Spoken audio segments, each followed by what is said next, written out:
STT 2019 के जितने भी अभ्यर्थी हैं जो 7वें चरण बहाली प्रक्रिया में शामिल होने वाले हैं, वो लोग इस वीडियो को ध्यान से सुनिएगा।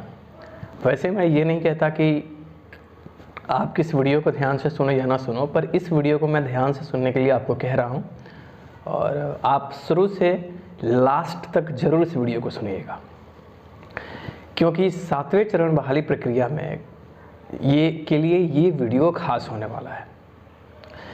7वें चरण बहाली प्रक्रिया में विशेष करके माध्यमिक और उच्चतर माध्यमिक स्कूल की बात मैं कह रहा हूँ, तो जितने भी STT 19 वाले हैं, STT 11 वाले हैं और जो कॉमर्स हो रहा है उससे भी रिलेटेड ये बातें हैं जो आपकी जाननी बहुत ज़रूरी है। और दरअसल जो भी लोग ये बातें आपको बताए हैं वो लोग इस बात को अच्छे से आपके सामने नहीं रख पाए हैं, या तो लोगों को जानकारी नहीं होगी, या फिर जो सचिवालय से जानकारी मिल रही है वो आधा अधूरी जानकारी मिल रही है। लेकिन ये जो बात मैं आपको बताने जा रहा हूँ ये खास है 7वें चरण बहाली के लिए। जैसा कि विगत के दिनों में आप लोगों ने देखा है कि 7वें चरण बहाली प्रक्रिया में जब से कॉमर्स के लिए STT का मामला आया है तब से अभ्यर्थी परेशान है और लिहाजा इतने सारे प्रॉब्लम क्रिएट हुए हैं जिसके वजह से ये सब सीन क्रिएट हो चुका है। उससे भी ज़्यादा लोगों को इस बात की आशंका जताई जा रही है, और आशंका जताई क्या जा रही है, ये समस्या बनी भी है कि टीचर ट्रांसफ़र का मामला, क्योंकि टीचर ट्रांसफ़र अगर होते हैं तो बहाली प्रक्रिया बाधित होगी। जैसा कि सभी लोग इस बात को बिहार के अलग अलग ज़िले में, चाहे बिहार के जो शिक्षक संघ कमेटी एरा वगैरह जो बनाए हुए लोग हैं संगठन, उनको भी ये बातें मैं कह रहा हूँ। सबके लिए ये बात अनभिज्ञ है, कुछ लोग जानते नहीं हैं, कुछ लोग समझने की कोशिश नहीं कर रहे हैं, लेकिन आप इस बात को ध्यान से सुनिए। टीचर ट्रांसफ़र का मामला पूरे बिहार में है और इसके लिए रिक्तियाँ भी मांगी जा रही है, किस स्कूल में कितने हैं, है ना। और इन रिक्ति पे टीचरों का ट्रांसफ़र होगा, उसके बाद जिस स्कूल में जितनी रिक्ति होगी उस पे टीचर बहाली की बात कही गई है। दरअसल अब यहाँ बात यह है कि बिहार के अंदर 6000 कुछ स्कूल को अपग्रेड किए गए हैं, जहाँ पहले 9, 10 और 11, 12 की पढ़ाई नहीं होती थी, और उनको अपग्रेड करके माध्यमिक और उच्चतर माध्यमिक स्कूल बनाए गए हैं।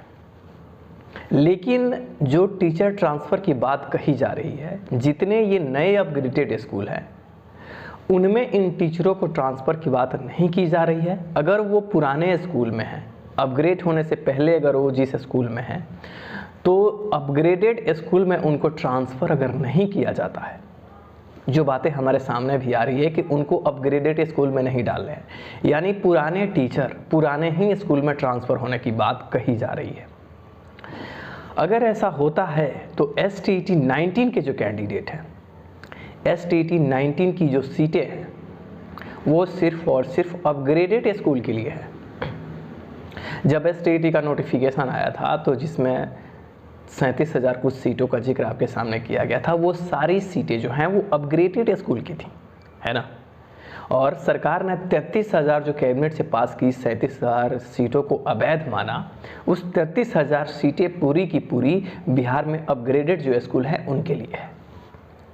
तो टीचर ट्रांसफ़र का जो मामला है वो पुराने स्कूलों के लिए हो रही है। जितने भी ये 33,000 समथिंग सीटें हैं उन सीटों पर टीचरों की ट्रांसफ़र की बात सामने नहीं आ रही है। मैं समझ सकता हूँ कि कुछ लोगों को ये बातें नहीं समझ में आ रही होगी, लेकिन इस वीडियो को आप रीप्ले कीजिएगा, समझने का कोशिश कीजिएगा कि 7वें चरण की बहाली में सिर्फ और सिर्फ नए जो स्कूल हैं जिनके पद सृजित किए गए हैं उनके लिए माध्यमिक और उच्च माध्यमिक शिक्षक बहाली की बात कही जा रही है ना, और विगत के दिनों में कही भी गई है। और जो टीचर ट्रांसफ़र है ये टीचर ट्रांसफ़र होगा। टीचर ट्रांसफ़र की प्रक्रिया अगर पुराने स्कूल में ही होता है तो इससे 7वें चरण बहाली पे ब्रेक नहीं उत्पन्न हो सकता है, क्योंकि सरकार नए स्कूल जो है वहाँ पर की सीटें 7वें चरण को देने की बात कह रही है। सचिवालय या कहीं भी अभी आप जा रहे हैं तो टीचर ट्रांसफ़र का मामला आपको साफ नहीं बताया जा रहा है, क्योंकि सरकार जो शिक्षा विभाग है, शिक्षा विभाग ये क्लियर नहीं कर पाया कि टीचरों की ट्रांसफ़र कैसे की जाए। एक आपको मैं एग्जांपल्स के तौर पे भी आपको समझाना चाहूँगा कि बिहार में 6000 कुछ स्कूल अगर अपग्रेड हुए हैं, तो जो पहले से टीचर ट्रांसफ़र की बात अगर कह रहे हैं, वो जहाँ चाहेंगे वहाँ उनका ट्रांसफ़र हो सकता है। 100% ट्रू है ये, क्योंकि जितने भी अपग्रेड स्कूल हुए हैं वहाँ कोई टीचर ही नहीं है, यानी टीचर जो हैं वहाँ पे ट्रांसफ़र हो सकते हैं। लेकिन फिर रिक्तियाँ मांगी जा रही है टीचर ट्रांसफ़र के लिए, आप समझ रहे हैं, क्योंकि ये रिक्तियाँ पुराने जो स्कूल हैं उनकी रिक्तियाँ मांगी जा रही है और उन टीचरों को दरअसल उन्हीं के यहाँ ट्रांसफ़र किया जाएगा। मतलब कि पुराने जो 10+2 या 9-10 स्कूल है वहाँ कोई टीचर कार्यरत है तो वो जहाँ भी ट्रांसफ़र होगा वो पुराने स्कूल में ही होगा।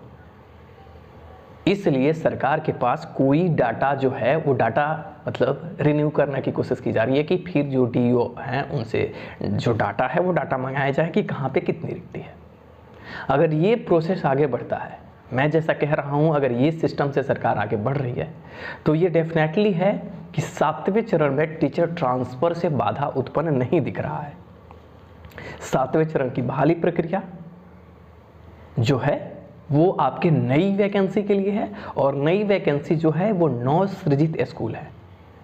जितने भी अपग्रेडेड अलग अलग पंचायतों में जो 9, 10 और 11, 12 की जो स्कूल बनाई गई हैं वहाँ पे टीचर ट्रांसफ़र की बात कही जा रही है। तो कहीं ना कहीं ये अच्छा संकेत है, सरकार जितने भी टीचर ट्रांसफ़र की बात माध्यमिक और उच्च माध्यमिक के लिए कह रही है वो सिर्फ पुराने स्कूलों में ट्रांसफ़र करेगी और उनका डाटा मांगा जा रहा है। ये इस पूरे मतलब जो बात मैं अभी आपके सामने रख रहा हूँ ये बातें समझने योग्य हैं और इससे रिलेटेड मैं आपको आज शाम में इवनिंग में एक वीडियो भी दूंगा जिसमें मैं कुछ आपके सामने ऐसा पॉइंट रखूँगा जो छठा चरण आपको किस तरीके से बहाली में इफेक्ट करने वाला अभी है कि नहीं है।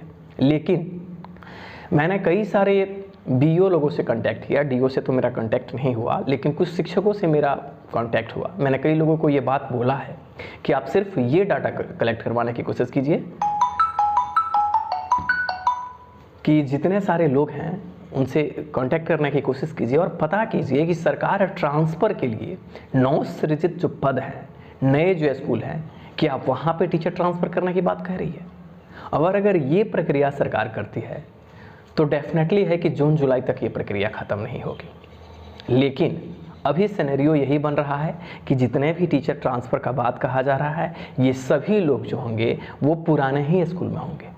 इसलिए 7वें चरण और टीचर ट्रांसफ़र के बीच में जो बाधा उत्पन्न अखबारों में हम देख रहे हैं, कहीं एरा वगैरह जहाँ भी हम लोग देखे हैं, वो इफ़ेक्ट नहीं करेगा 7th फेज़ बहाली को। तो 7th फेज़ के लिए वाकई में ये नकारात्मकता के बीच में एक सकारात्मक बातें हैं जो कहीं ना कहीं है। लेकिन आप अपने स्तर से इस बात को पता कीजिए। मैं कई लोगों से मैंने कांटेक्ट किया है कि टीचर ट्रांसफ़र की बात है वो कहाँ तक किस लेवल से काम चल रहा है, इसलिए आपकी परेशानी जो है वो नहीं होनी चाहिए। टीचर ट्रांसफ़र का जो खेल है वो आपकी सीट पे नहीं होने वाला है, आप उम्मीद कर सकते हैं।